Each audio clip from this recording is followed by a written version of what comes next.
Flutter сабақтарын жалғастырамыз. Енді бұл жерде Flutter'ге қатысты қосымша тағы да ақпараттар болады. Алдында біз Flutter'ды орнатуды қарастырдық. Енді Flutter'дің қалған мүмкіндіктерімен танысайық. Жалпы бұл Flutter дегеніміз арнайы кросс-платформалы приложение жасауға мүмкіндік беретін сондай жүйе. Кросс-платформалы дегеніміз сіз бір жерден код жазасың, ол код, ол жасалған приложение Android'та іске қосылады, iOS'та іске қосылады, еще Flutter арқылы сайт істеуге болады, Linux-ке, Windows-ке және macOS-ке кәдімгі программа істеуге болады. Яғни бір жерден жазасыз, соның барлығы жаңағыдай жерлерге өзі барлығында ашыла береді. Яғни кодовый база бір жерде болады. Әрқайсысына жеке-жеке істемейсіз. Бұл соның басты плюстарының бірі. Енді бұл жерде алдында мен айтпай кеткен тағы мына жерде қандай біз жұмыс жасайтын файлдар бар. Соның ішінде pubspec.yaml деген бар. Бұл жерге қосымша әртүрлі пакеттерді установить ететін болсақ, енді бұл жерде пакеттер дегеніміз не? Мысалға бізге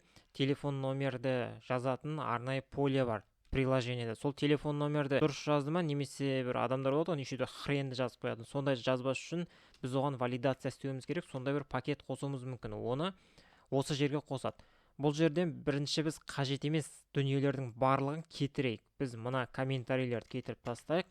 Как раз сол пакеттер осы жерде міне іске қосылады. Сосын мынау қажет емес бізге. Осыны алып тастаймыз. Мына комментарийлерді де алып тастаймыз. Бұл жай ғана түсіндірме сөздер. Одан кейін бұл жерде әрі қарай қосқан кезде мен қай жерге не жазу керектігін әрине көрсетемін. Бұл жерде dependencies-пен біз көп жұмыс жасаймыз. Бұл жерге жаңағыдай пакеттер қосылады. Мысалға мына жерде әртүрлі иконкаға арналған немесе сондай белгілі бір жұмысты тез істеуге арналған жаңағыдай әртүрлі пакеттерді, плагиндерді осы жерге біз қосамыз.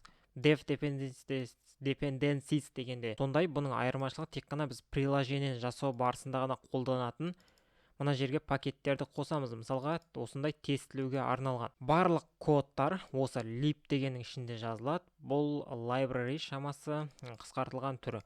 Мына жерде тест деген бар. Бұл жерде біз әртүрлі тесттер жаза аламыз. Енді кез келген приложение болсын, программа болсын, ол жерде юнит тест болады, немесе сол сияқты әртүрлі тесттің түрлері бар. Ол туралы жеке видео жасауға болады. Соған қатысты тесттердің бәрі бүкілі осы тест деген арнайы папканың ішінде тұрады. Енді main деген ашамыз. Бұл жерде main дегенде ең алғашқы іске қосылатын осы, және ол мына main app my app дегенде іске қосады. Осы жерде біздің міне кодтарымыз тұр. Бұны біз ыңғайлы болу үшін мен эмуляторды ашып қояйын.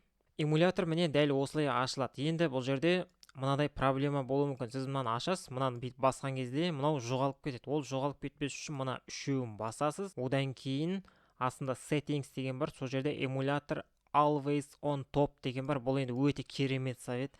Мен шыны керек басында бұны білген жоқпын. Мен Linux-та жұмыс жасаймын. Linux-те мына жерде оң жағын басып, сол топқа қоятын бар. Енді Linux-та ондай жоқ.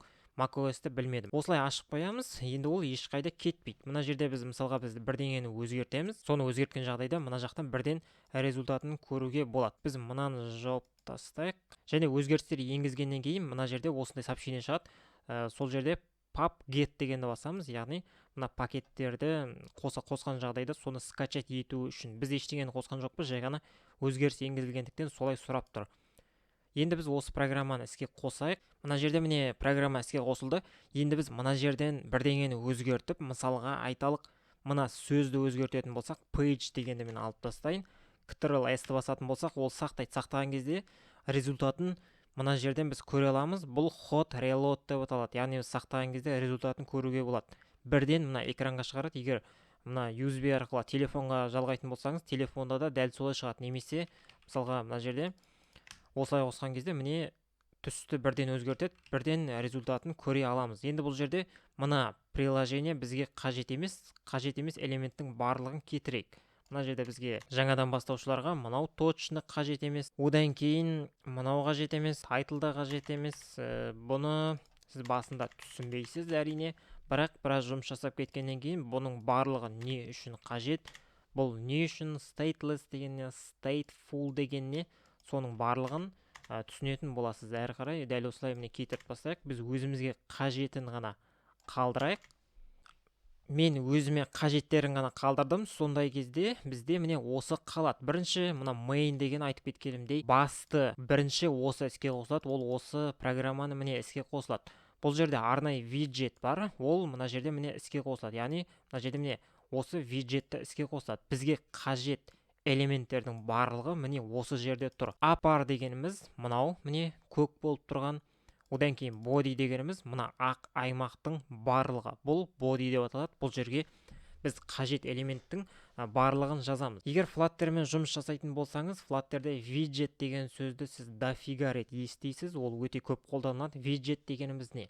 Виджет дегеніміз телефонда мысалға программаның ішінде сурет болады, картинка болады, немесе әртүрлі слайдер болады, немесе қандай элемент бар, соның барлығын виджет деуге болады. Әртүрлі батырмалар, оның барлығы виджет.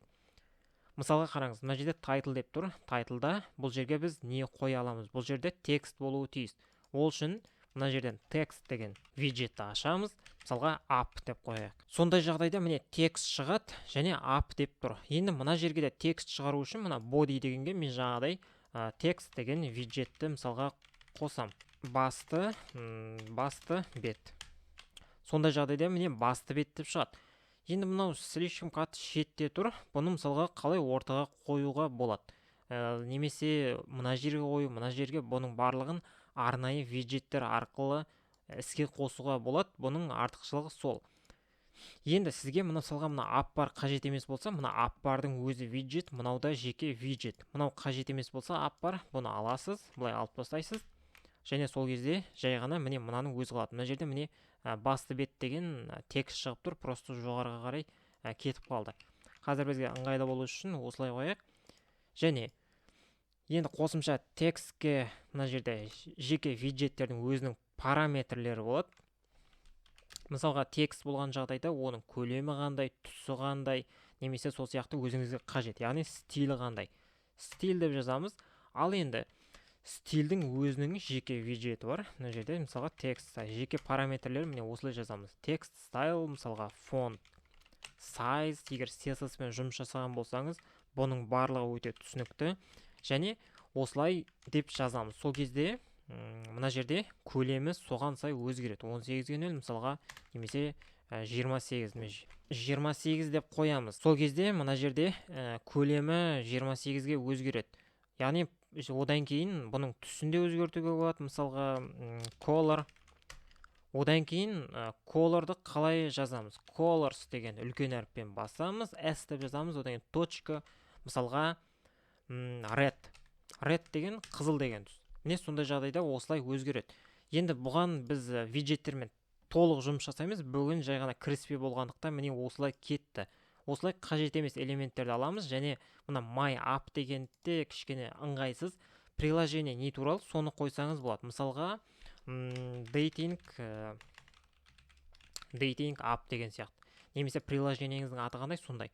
Dating app деп мына жерде аяқта жазғаннан кейін мына жерді дәл солай жазуымыз қажет. Болмаса ол қате болып есептелінеді. Одан кейін мына тест, бұл тест деген бізге қажет емес, оны кейін жазуды үйренетін боламыз. Мынаны аламыз да, окей деп удалить етіп бастаймыз. Бұл осындай пустой болып тұра береді.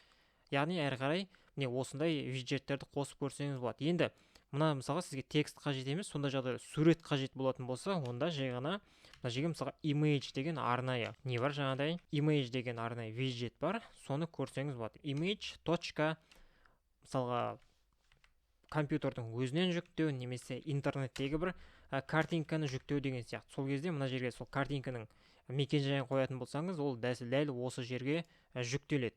Мен міне дәл осындай мекен-жайды қойдым. Бұл суретті мен жай ғана мына Pixabay деген сайттан алдым. Осылай копировать URL картинкайды бастым.